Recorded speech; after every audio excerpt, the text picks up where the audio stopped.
Hello, welcome to Place of Assembly. How's everybody doing? Good. Right. Good. Okay, thank you guys all for being here. We're gonna open up with the Place of Assembly question, which is, what is the craziest event you've ever been a part of? Craziest, most intense, most frenetic or ecstatic or whatever, where you were there in some sort of leadership capacity, like you had a role in the event. You weren't just an audience member. And so when you answer this question, if you could also say who you are and the organization that you are representing and where in Slovakia you are from, that would also be great. So Zuzana, do you want to spark it off? Yeah, but I don't know if I will have answer about the event. I'm trying to think about it. I'm not sure. Maybe I will just introduce myself and then let guys to speak, and maybe it will come up later. Okay. The answer. Yeah. So I'm Zuzana Kotikova. I'm from Kosice, where with our team we are running residency program called Kair. And the program started in 2011, so it's already our 11th year of doing it, and I'm working on it since 2013. So we have nice space, studio spaces in city of Kosice, and the space is connected with the Shoppa Gallery, as well as our team is connected with Shoppa Gallery. So we combine a lot of events with the gallery program, but we see ourselves more like a city residency program. So we cooperate also with other venues in the city, like Tabačka Kulturfabrik or Kino Sme with cinema space, or other galleries, because we are trying to keep this that we are not with our artists always in one space. So we are doing a lot of site-specific stuff. Amazing. Juraj, how about and I you? will think about event. Okay.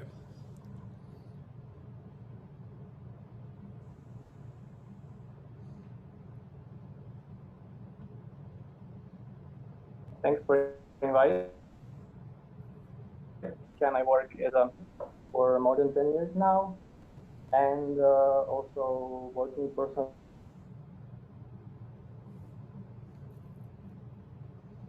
some festivals here in Slovakia, where I focus on between media art and experimental music, and also next festival, which is like 20 years now running experimental music festival in Bratislava. And for your question, really, I don't know.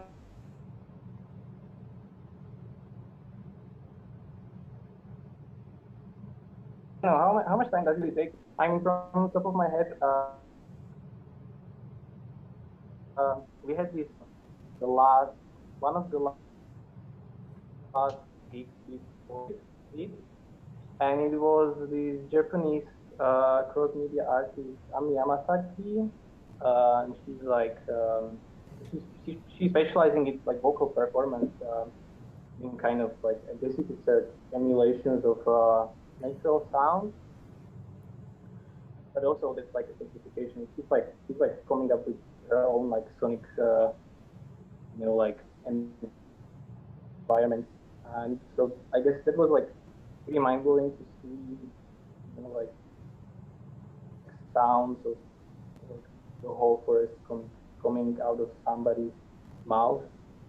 I don't know if I have like this kind of like super crazy club experience, but this was pretty mind-blowing. Yeah, I mean, of course, like there's so much stuff. It's really hard to do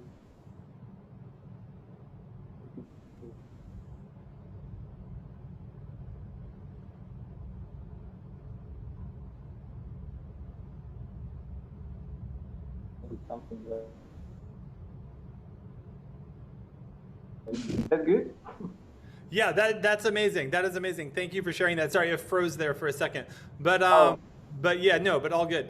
And Robert, tell us a little bit about what you're up to, and if you can think of an event that you'd like to share about.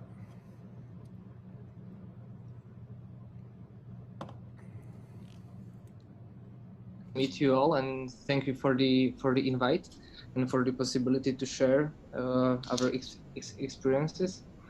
Well, I work as a culture organizer, let's say, in a cultural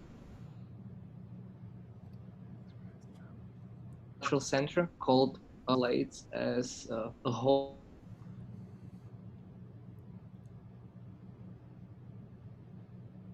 into the world, or a notch.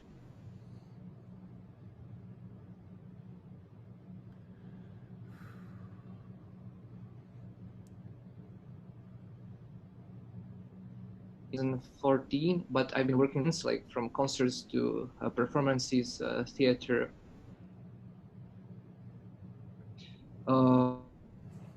discussions. I am primarily like I am mostly focused on discussions, on lectures and concerts. And the most crazy event I've ever participated in, there's actually a band from Czech Republic. It was like a very low trash rap band. They are called Vneumitsky, and I thought like let's have a look on this side of the scene.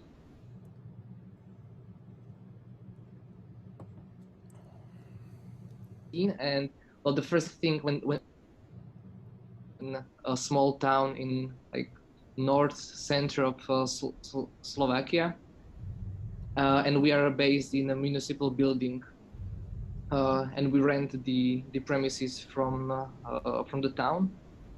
Well, and back to the story. So the first thing they told me when they came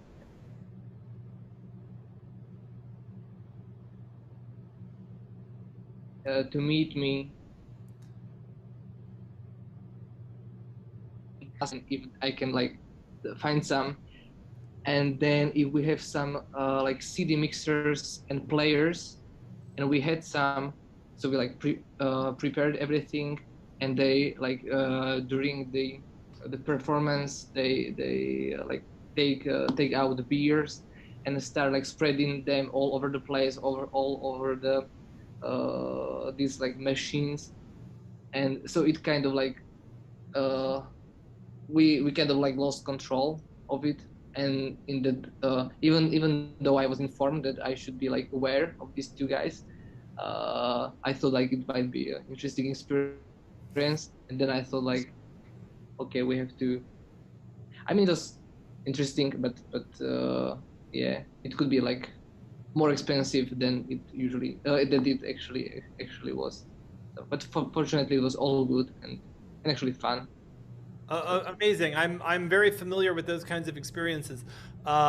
You know, fortunately, unfortunately. Yeah. Yeah, maybe I have one.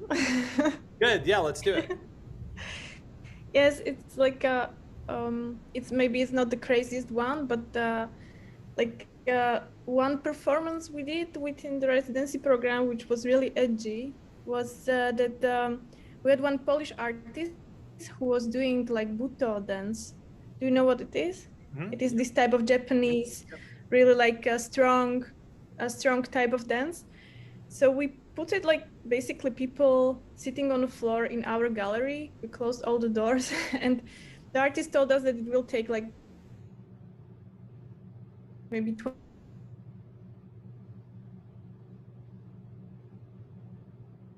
20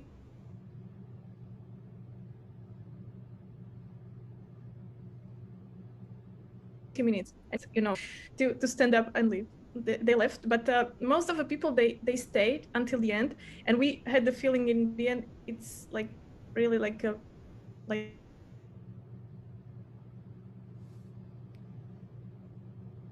we made a big problem. Or the rest of the evening we went like the whole group for a beer.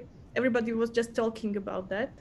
So we realized that we should not be scared to do something really edgy, because in the end, like this experience, even if it was really hard to watch, like for 1.5 hours, everybody was just talking about it, and it was really amazing. Amazing.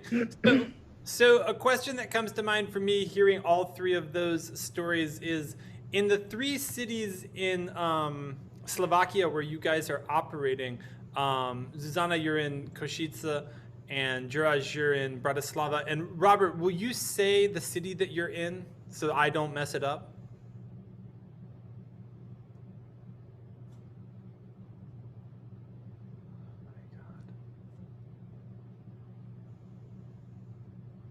Chat here in Zoom. Okay. No. Can you repeat that one time? Sorry, it froze for a second. Can you repeat that? Liptovsky Mikulas. Okay. So in the three cities that you're in, you're all involved with presenting work that could be described as edgy or what have you. What is that experience like for you guys there, like working with your public?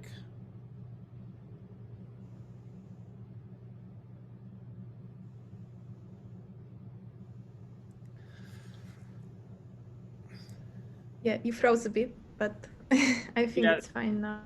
Okay. I said, what is the experience of presenting that type of content, that more edgy content, like for you guys in the places where you are? Like, how is it interfacing with audiences? Are they expecting it? Or is it a challenge? Yeah. It's challenging, but we have really we don't have like a huge space, so it's in a way like really like a space where people are expecting that it will be something maybe more experimental and not really mainstream, because yes, we do like performances, exhibitions, presentations, workshops, and so on and so on. Not everything is edgy, but if it is, I think that like gallery focused on contemporary art is a space where people expect it. So, but since like we don't have such a big space, we don't have like, if it's like 30 people there watching it, it's still fine. I think it's more challenging for bigger culture centers like A4, for example, in Bratislava, where you need to fill the room with the people, but you have really like experimental music. So yeah, but for gallery, it's really like people like to see it, people like to stay, because we always have that that people can meet the artists after it. We have like a small gathering, and then we don't have a bar, but we go like all together to some of the bars and so on and so on. So it's very like I don't know, like community or something like that. Amazing. And Juraj, do you have any comments about that same situation in Bratislava? Well, I guess like the audiences who usually go to our shows, they usually know what they are going for, It's like kind of a swap. Yeah. I mean, you might get sometimes a type of concert where it's like, like noise show and the main performer is eating the tape, and that's like people don't even like maybe get so surprised by this anymore if they know where are going. I mean, Fuga, the place where I used to work, it's like kind of an underground space where it's not like you would get different audiences, even though you want to try. But you are familiar. So, and Robert, how about for you? Are you presenting work that's kind of like surprising to people, or is it also like what people are kind of expecting?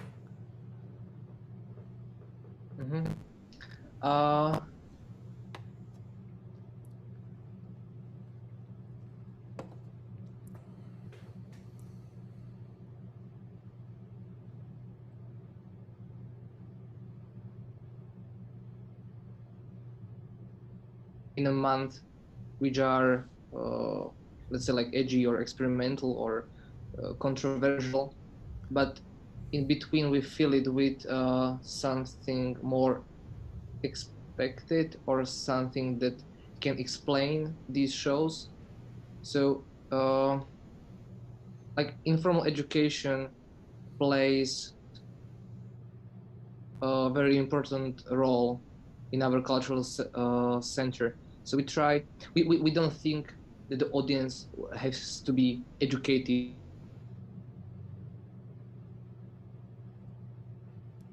and we hold the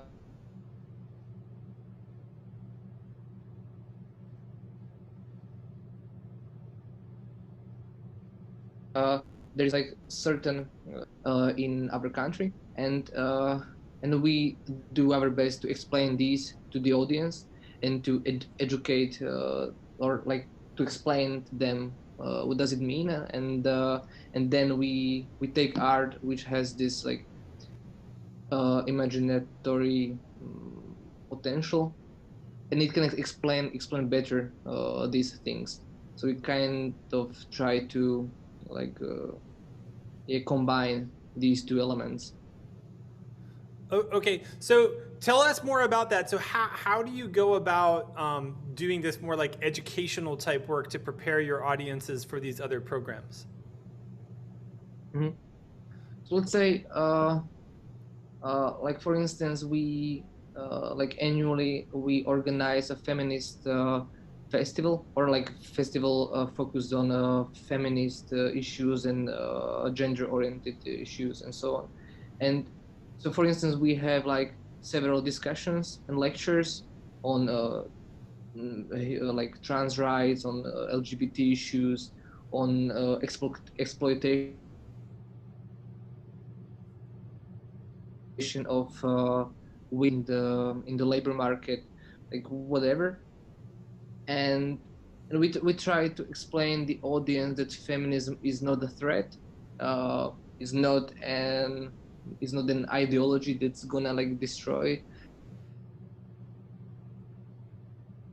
and they get this understanding, they are more open to performances and gigs which utilize or which like incorporate like the feminist ideas. They are more willing to accept them and more willing to maybe think about them.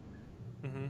And also like they can imagine more what does it mean and have an experience with it. I mean, you can have a certain experience with the discussion, but still it's something different when you see a theater performance which is focused on sexualized violence. For instance, you can experience the violence which is like determined by gender, for instance. You are more willing to accept that this violence is in this society, and it has to be addressed. It has to be removed somehow. And you feel like So let's say doing something that's more explicitly engaged with educating people about that ideology opens them up to certain other strands of programming that you might do that might be, more deliberately, presenting that type of content in the future or something. Is that the idea? Yeah, for sure. Like for instance, if like one of the crucial aspects of like patriarchal oppression is like violence, exploitation, and so on. People are then more willing to accept other types of exploitation by neoliberal capitalism, or exploitation based by race, by like what have you. So like it gives you a window, or like a window like through which other areas in society which operate in a similar or the same dynamics or on the same principle. So like environmental topics are a very good example. Is this aspect of education something that resonates with you, Juraj and Zuzana, like that you incorporate into your programming?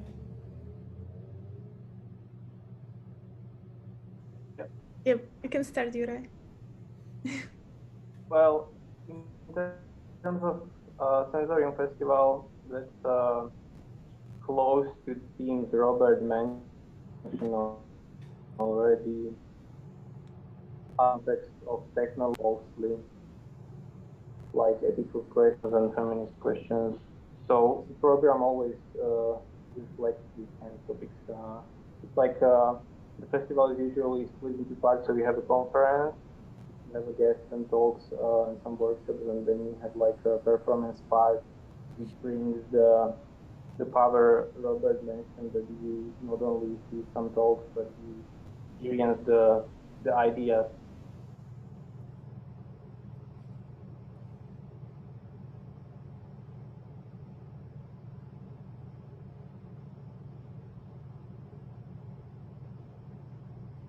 Storytelling and less visible, but still, of course, very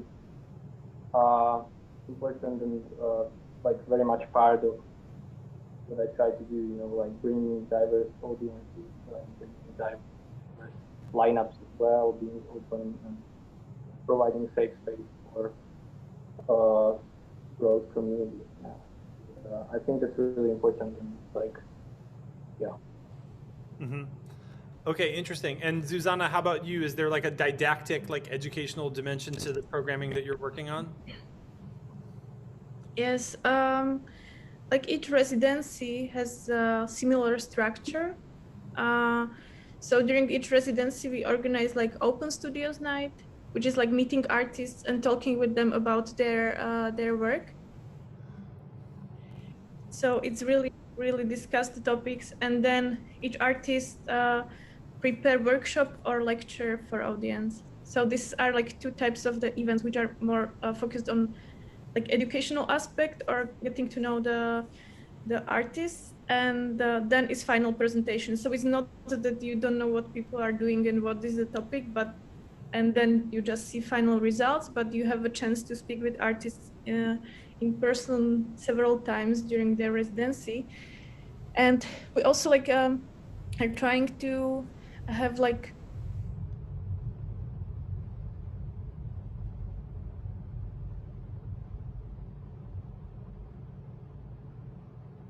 social engaged, and then we have like several like sections like focused on ecology, focused on like a crisis and what will be in the future.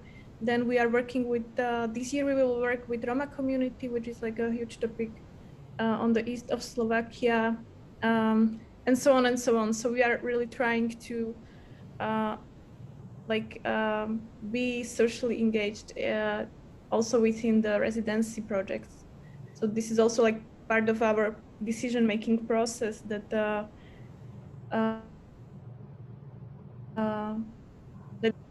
I don't know like how to explain it, like but the topic is important for us always. Yeah. Mm-hmm. Okay. And so are you guys having the feeling that the work that you're doing with the education and then the programming and then community engagement and meeting artists and stuff, is this participating and shaping a dynamic in the cities that you're coming from, where you're like noticing a change like as time goes on? Or is that a struggle, or is that something that's very successful? Like how is that experience of community, you know, and education unfolding for you in the spaces that you're in? Zuzana, why don't you jump in and just continue?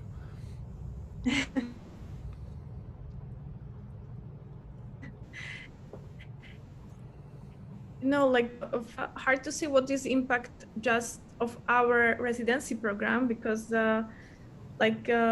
whole our whole city is really like focused on the culture and creative industries, because we were European Capital of Culture in 2013, and since then like there is like more and more projects and more support of culture projects. So it is really hard to say like what is just our role in this. Mm-hmm. But we can see like huge role of a whole culture scene in the development of a city. Mm-hmm, mm-hmm. And has that always been the case, like as you've been alive and aware of culture, or has that been increasingly the case over time? Yes, it wasn't the case before European Capital of Culture project. So it changed a lot. I don't know if you know how these European Capital of Culture projects are working. No, Is explain. that it's that the cities are competing within the country to get the award of European Capital of Culture, and then it's always like for each year it's 2 European cities who are like awarded, but you have 5 years before for implementation of the project, and there are like 2 ways how cities take it. One is that they just do like huge art festival and that's it. This was not Kosice case, but the second approach is that they do a lot of development project for culture infrastructure. And this was the case of Kosice. So after the project, after the award year, it was 2013, like many projects stayed active, many projects were supported, and so on and so on. So yeah, if I look at the city, like in 2008, there was one culture center, and now it's like and regional gallery and this kind of like institutions. And now you have small contemporary art galleries, like art cinema, more like smaller spaces. Theater space will open in June, and so on and so on. So it's still like going on. Yeah, I actually have been to Kosice twice. I was in Kosice in 2011 and I played at Tabachka.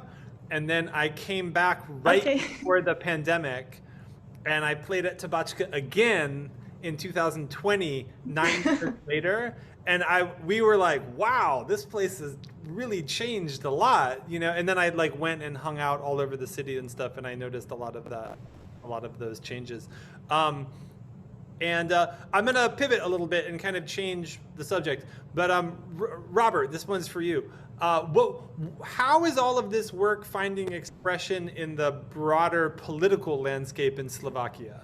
Like, everything that you guys are talking about resonates with me as very progressive politically and sort of, I don't know if it's left-wing specifically, but it's like what I would regard as progressive. What is that like in a broader social way in Slovakia right now to be advancing that type of work? Well, I can continue with the issues connected to feminism and women's rights and so on, because like Slovakia and its society, well, maybe not the society itself, but the people who have an influence over the public discourse, they are very conservative. In the extreme case, they are like neo-fascists, who, in this sense, they have influence over the discourse. So you can kind of imagine what kind of say they have and what kind of ideas they promote. And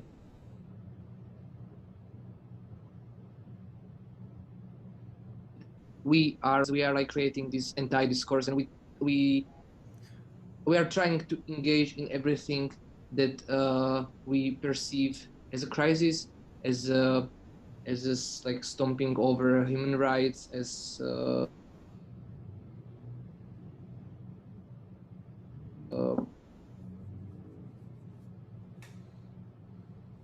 when we believe someone's rights are being like an issue, we try to do something about it. We try to organize a protest, we try to organize a discussion, we try to organize something and to engage the local community in it, and also what I found was like where I find the motivation in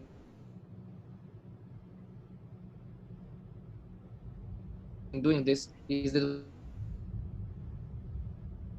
so like there are feminist, environmental, anti-capital organizations, collectives, and so on. And we know that when, for instance, law against against reproductive rights is being passed by the parliament. We know that there are certain organizations which gonna like tackle that and address that, and we know that we are part of this network. So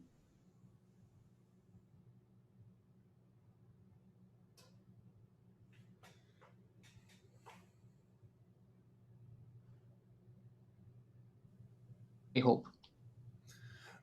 So doing this kind of work in this broader, very, very conservative political landscape, does that present challenges for doing the work? Like, if I'm understanding you correctly, the powers that be are quite conservative. How do they feel about what you're doing? Is it difficult to do this type of culture work because of this government, or do they not care about this type of thing? Juraj, why don't you jump back in here?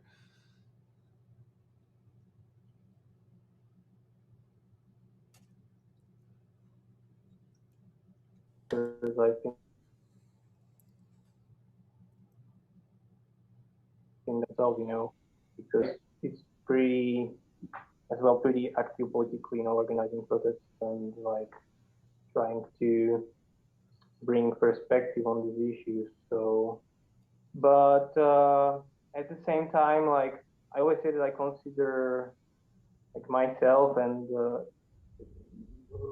pretty like privileged, I guess I could say, because we managed to get the funding from like public money through the Slovak Arts Council, so that that kind of allows you to gain some independence in a funny way, and so like there is no real, I wouldn't say there is like a real political pressure to in terms of like you have to close the venue or you can't run this festival or stuff like that. Is as opposed to, for example, Hungary, where it's like that's pretty crazy what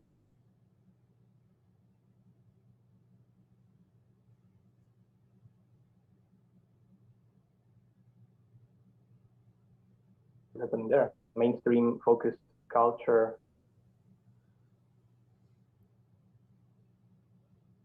Yeah. You're right, because this is important that like how many years ago? It was like 5 years ago, there was like a Slovak Arts Council founded. And this is very important because we don't apply for money directly from Ministry of Culture. So there is Slovak Arts Council, which has independent jury always for the selection of the projects which will be supported and so on and so on. So kind of like this political pressure is not reflected in the topics we can address in the projects, which is really nice. It can, but we see it that the culture is not really priority for the government we have now, because also like when we look at the plans, like how to like this money for different sectors, like after Corona crisis, like culture is basically not there. And I don't know if you see, but there are several like researches that after tourism, like culture and creative industries are the second most influenced sector by Corona crisis, and we are just not in the public money for investment for development after the crisis. So this is really something what we basically don't understand why. Yeah, we are not a priority. Yeah. Mm-hmm, mm-hmm. Yeah. Well, we're used to that in America.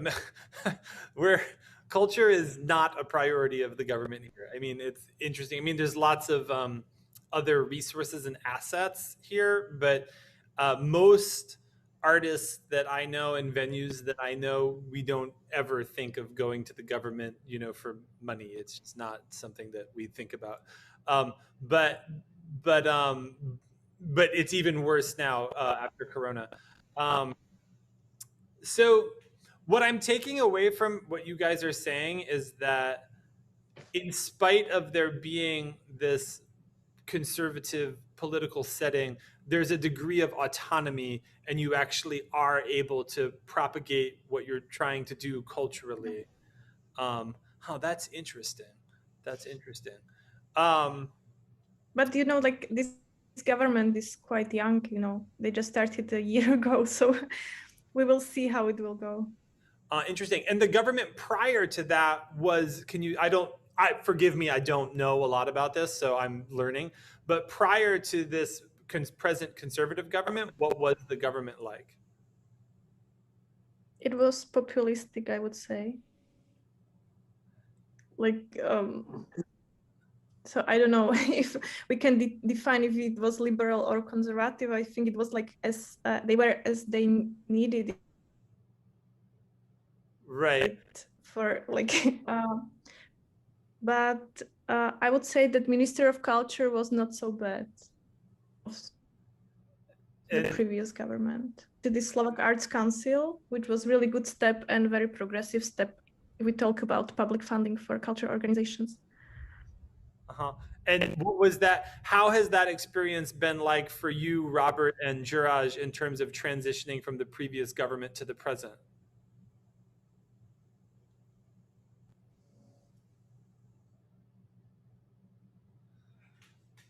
Corona is on top of that,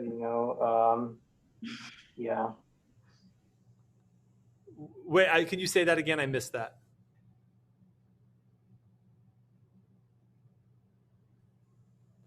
When Corona came first, so the experience of Corona kind of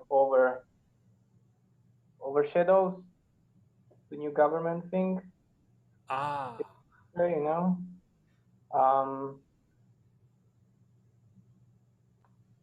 Yeah. Okay. Got it.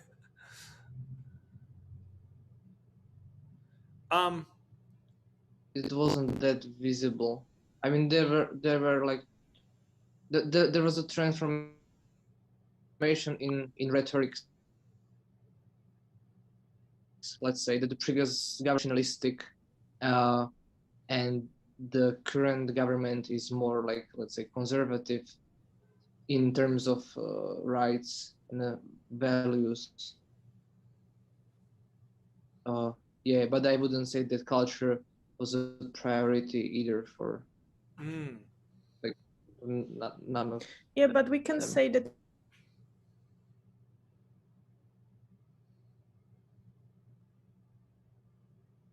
Minister of Culture was really doing some like bigger steps than we have now. Like now minister is rather quiet. Yeah, that's true. But at the same time, I think that, I mean, these like institutional things that the previous minister did were important, but at the same time, he fueled this nationalistic, xenophobic agenda and ideology in the country, and he was actually the creator of these narratives and of the political program. So on the one hand, he did good for the culture in terms of institutions, public funding, and so on. But on the other hand, he created this culture of hate, of phobias, and so on, and like othering towards whatever minorities. So personally, I don't see the previous ministry as good or like as beneficial for culture, because like culture in a broader sense, was like hurted by him, I would say, or the dialogue, the discourse in the country. That's interesting because, I mean, as you may know, we just got out of this Donald Trump thing, and prior to that, we had Barack Obama. And one of the main differences between the time during Barack Obama and the time during Trump wasn't so much governmental, but more like the experience of the way people felt in society around us really changed a lot. People, when Donald Trump became elected, I mean, so many people went crazy in so many different ways that like it felt like all of social space changed around the work that we were doing. There wasn't some crackdown on culture or something like that. It didn't happen this way. I mean, I'm sure there was less money for the arts, but we're already not asking the government for money for the arts. But the experience in the social space, having such a conservative government, really changed between Obama and Trump. Was there something like that between these two governments, like a faction in society here feels more empowered when one person is the president versus the other, so then this changes the experience of social space writ large? But does that resonate with you, or how did that find expression in Slovakia?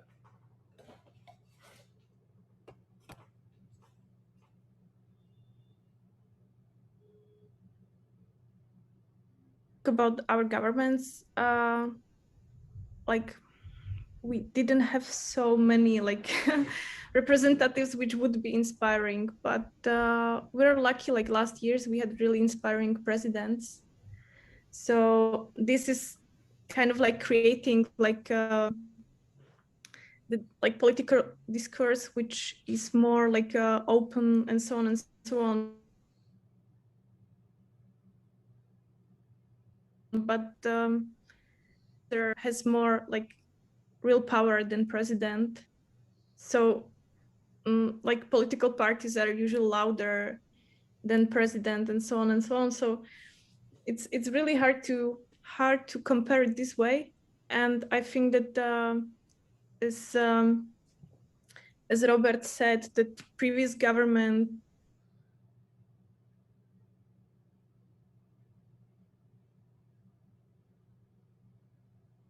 was like, and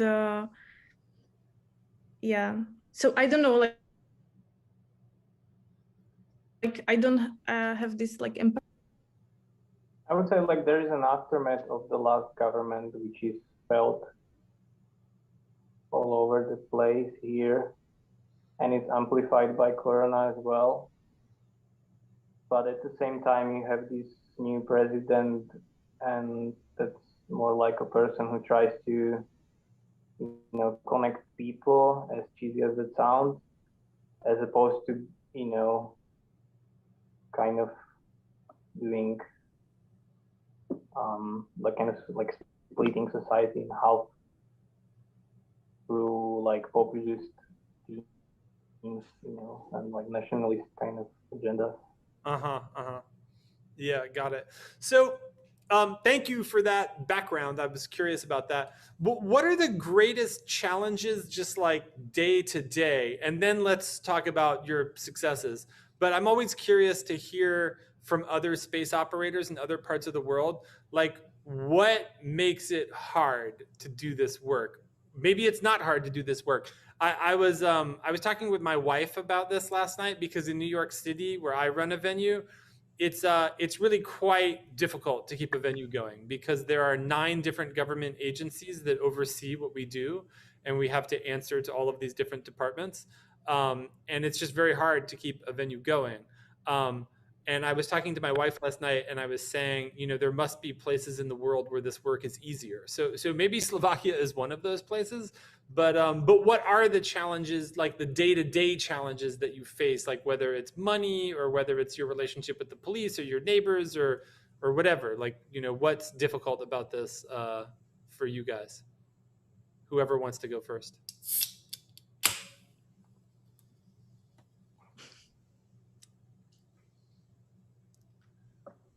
Was that clear? Sorry. Yeah. I would say it's hard now for me personally. I mean,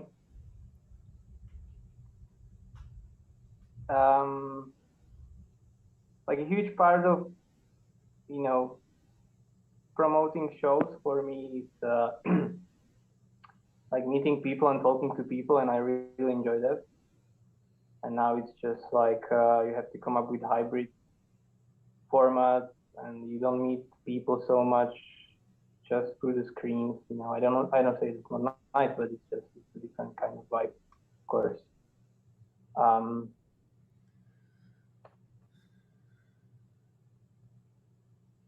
And like I felt like the last couple of months it kind of gets like pretty tiring to change some events all the time. Like, you know, like moving, we had to move on festival 3 times, for example, which could like really tiring. So I just felt like I had to come up with some sort of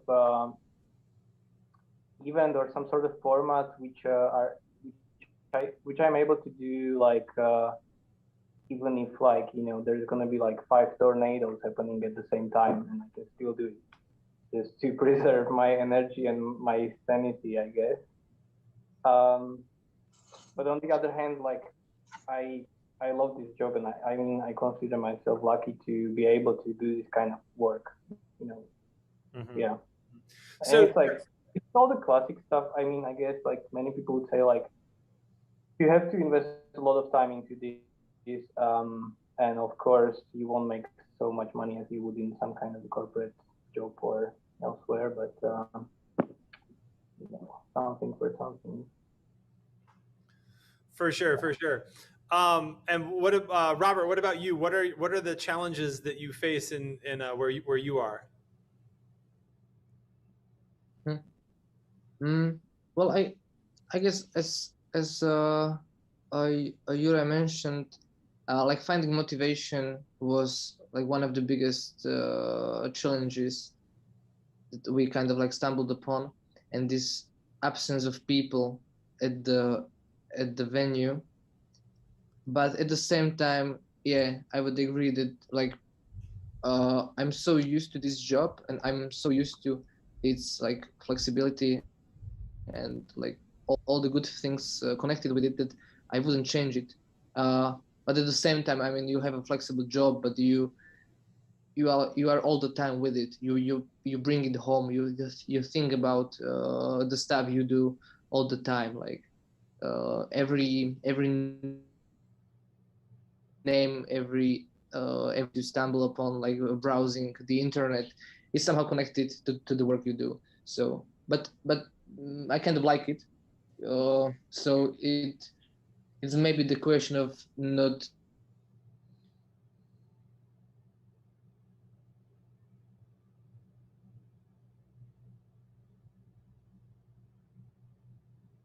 getting it like too much time. But like regarding challenges overall, I would say like it's a lot. There is a lot of them, like from cooperation or like lack of cooperation with the local authorities, with the town. Also the money issue, like problem with, it's not like, it's not really about the money, but how we are able to spend the money. That I wouldn't say that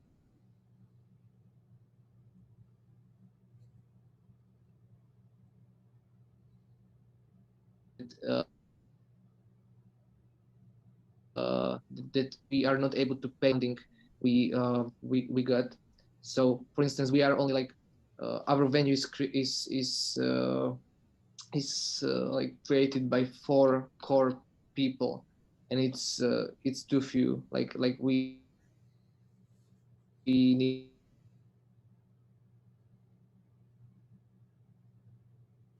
more people to it on. Oh, what else? And it's like connected to the like larger infrastructure and so on. Can I ask you a question? What does the issues between your venue and the local authorities, like, how does that happen? What does that look like when you have those issues? Mm-hmm. Well, there was like a very particular case, but it's kind of like I will try to make it short. We rent the premises from the town, but they understand it. It's kind of it's like a business renting, that you have to apply in a competition. You have to make an offer. So when our contract expires,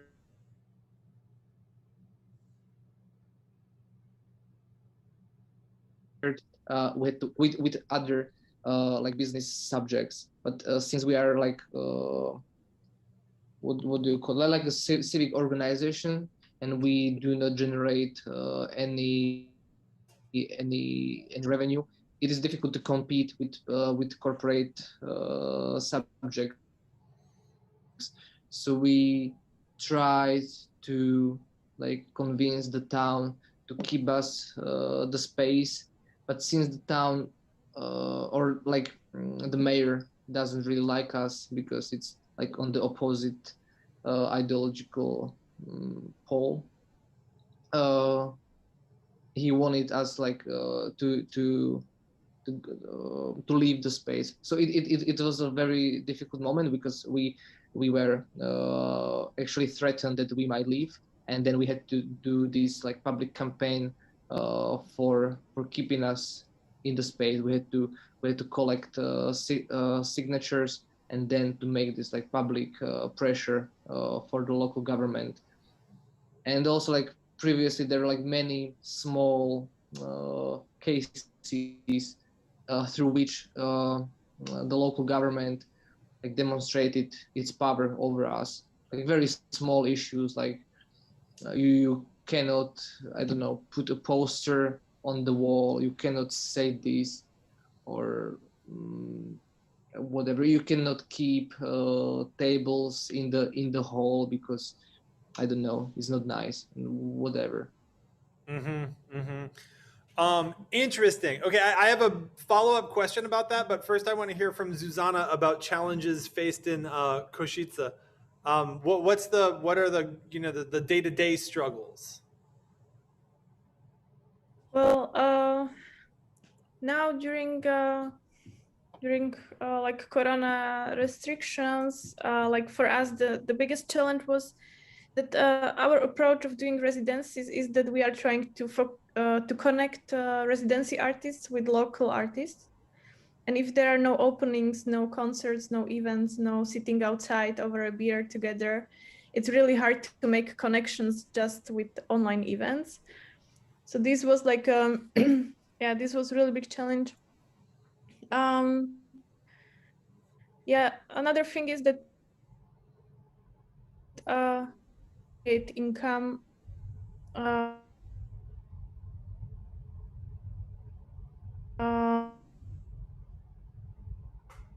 because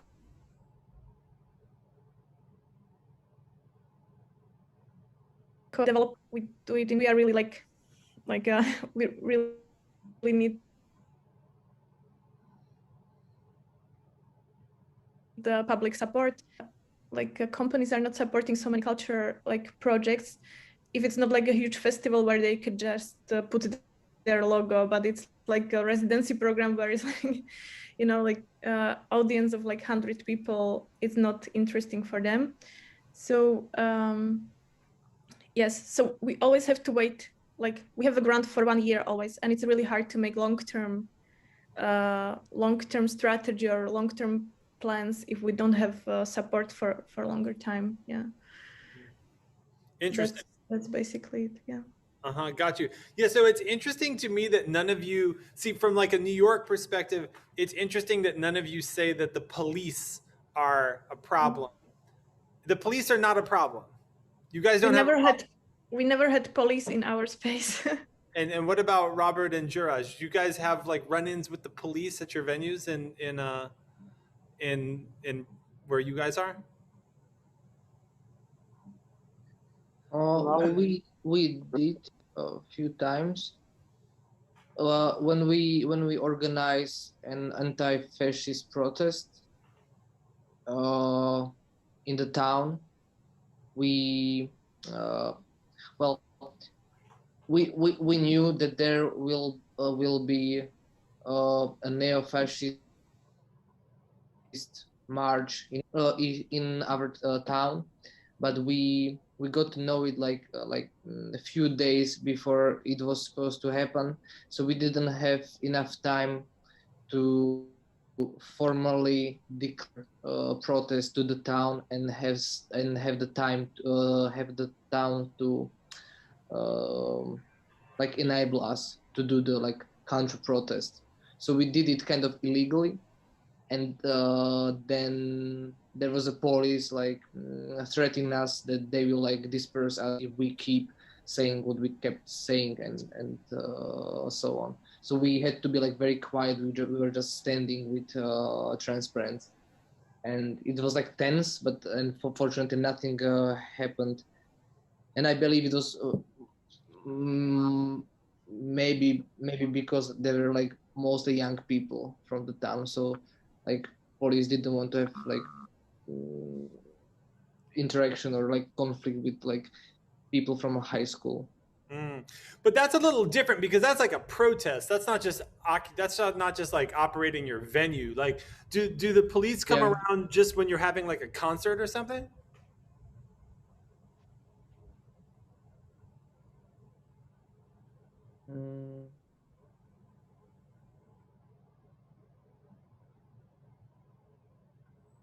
Well, No.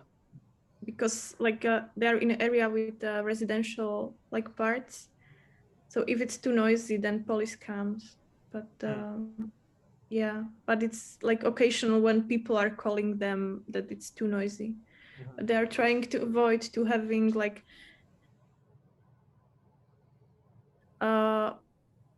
you know, and like noisy program after 10. So yeah, that's an interesting difference because in New York, and I think in Bratislava usually. Oh, sorry. I think there is a latency. Like I was just saying, like in Bratislava, it's kind of the same. Like you only have noise complaints. You know.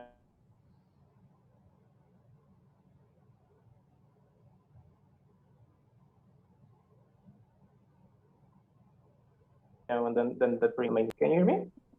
Yeah, I think, did you say in Bratislava you pretty much only have noise complaints? Yeah. I mean, like if there is a police in the club, it's because of like noise complaints, but it doesn't happen so often, I guess. You know. Yeah, that's a really interesting difference, man. You guys should all, in that way, I'm sure there's lots of challenges that you face, but in that way, you should consider yourself very lucky. There's like a constant, kind of fear of the police and whatnot where we are. And venues are like shut down all the time by the police and everything.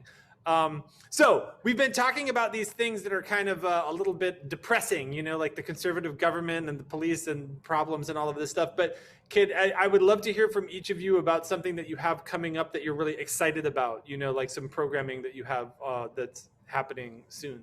Zuzana, do you want to start? Yeah, sure. Yeah, I'm happy about and I hope that it will all happen what we planned for this year. Because like beginning of a year was really challenging, but we decided not to stop the residency program and at least support artists that they can come, have a studio, have a like financial support and create something, because we know that a lot of things were canceled or postponed and so on and so on.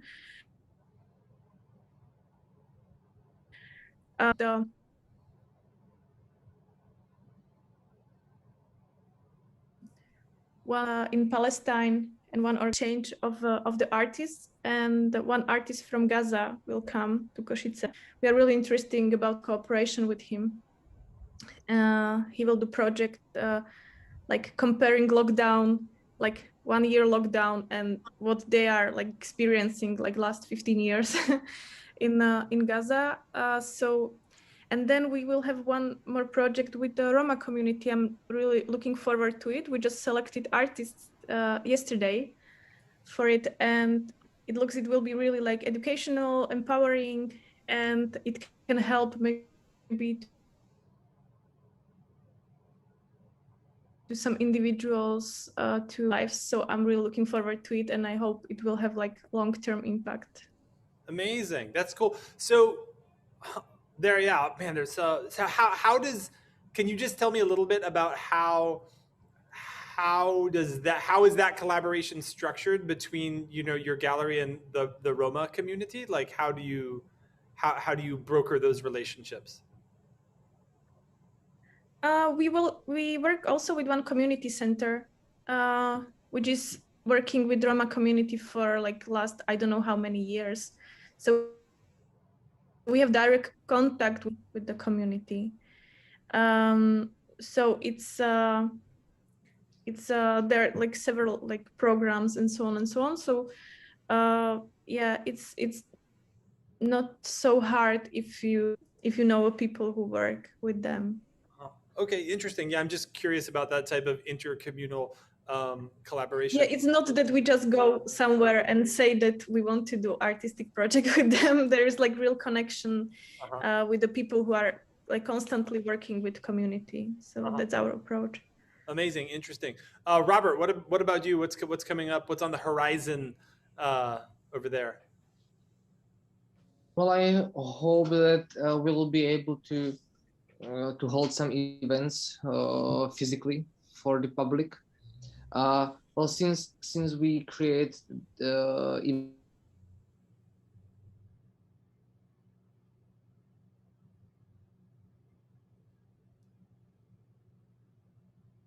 events on a monthly basis, as cooperation in July with one open air with like actually it's like quantitatively the largest open air festival in Slovakia, Pohoda, and we were invited to the program on one of their stage for one day.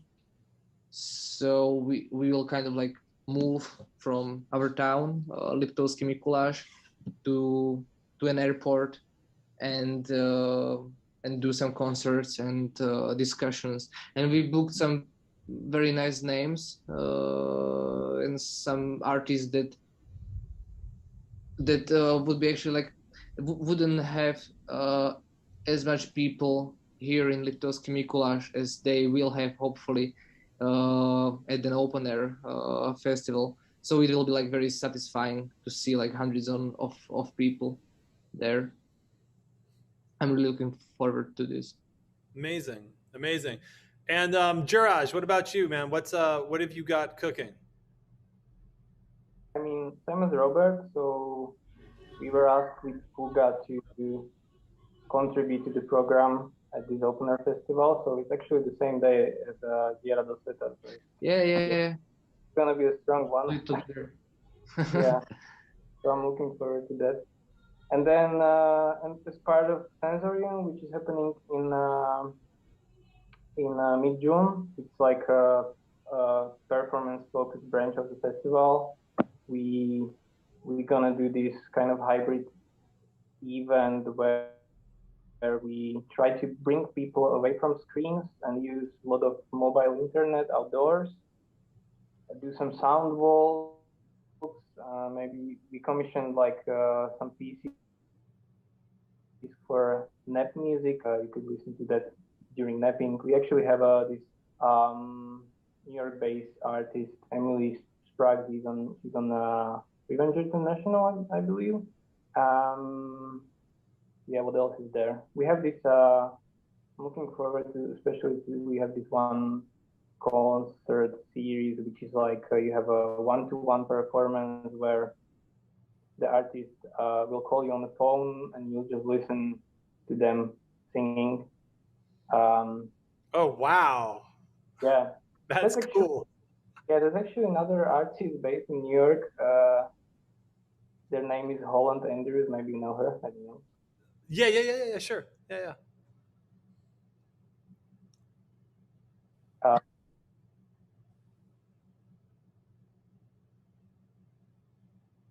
People, even which we environmental impact of the traveling and also like the huge cost of travel and so on.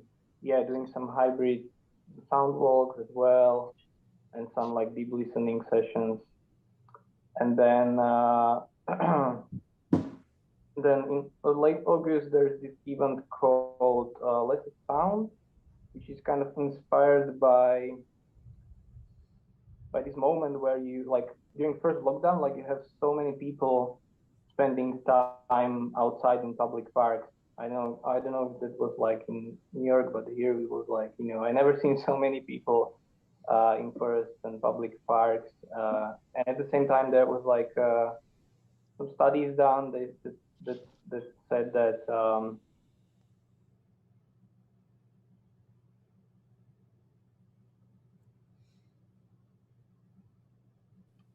this first like pre-industrial times, which is quite crazy to me, and that brings so many, you know, sound artists outside to the environment, and also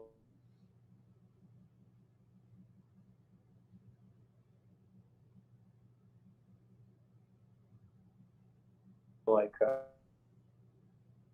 to kind of use these like arts inspired by like